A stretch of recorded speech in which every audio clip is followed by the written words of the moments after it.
1 Samuel 28. Saul consulta a médium de Endor. E sucedeu naqueles dias que os filisteus reuniram os seus exércitos para a guerra, para lutar contra Israel. E Aquis disse a Davi: Sabe tu com certeza que sairás comigo à batalha, tu e os teus homens? E Davi disse a Aquis: Certamente saberás o que o teu servo é capaz de fazer. E Aquis disse a Davi: Por isso farei de ti o guardador da minha cabeça para sempre. Ora, Samuel estava morto e todo o Israel o lamentou e o sepultou em Ramá, na sua própria cidade. E Saul havia expulsado aqueles que tinham espíritos familiares e os feiticeiros da terra. E os filisteus se reuniram e vieram e acamparam em Sunem.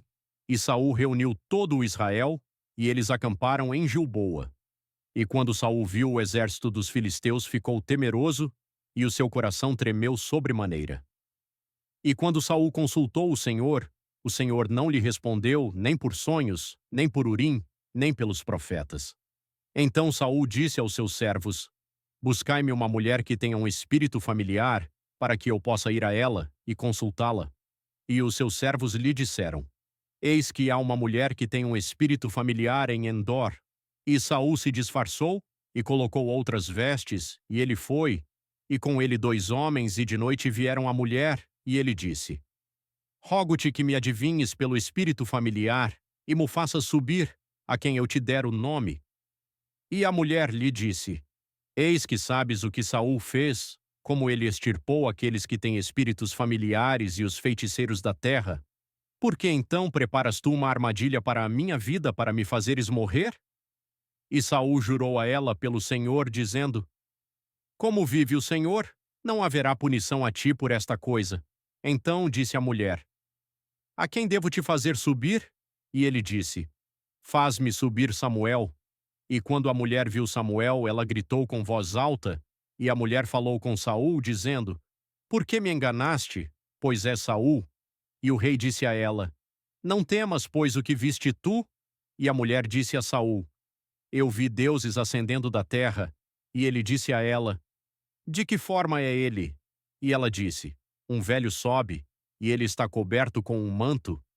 E Saul percebeu que era Samuel, e ele se inclinou com a sua face até o chão e se curvou. E Samuel disse a Saul: Por que me inquietaste para me trazer para cima? E Saul respondeu: Estou muito angustiado, pois os filisteus fazem guerra contra mim, e o Criador se retirou de mim, e não me responde mais, nem pelos profetas, nem por sonhos.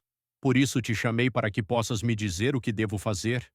Então disse Samuel: Por que então tu perguntas a mim, ao veres que o Senhor se retirou de ti e se tornou teu inimigo? E o Senhor tem feito a ele como falou por meu intermédio, pois o Senhor rasgou o reino da tua mão e o entregou ao teu próximo, a Davi, porque tu não obedeceste à voz do Senhor, nem executaste a sua ira ardente sobre Amaleque. Por isso o Senhor fez a ti esta coisa neste dia. Além disso, o Senhor também entregará Israel contigo na mão dos filisteus, e amanhã tu e os teus filhos estarão comigo. O Senhor também entregará o exército de Israel na mão dos filisteus.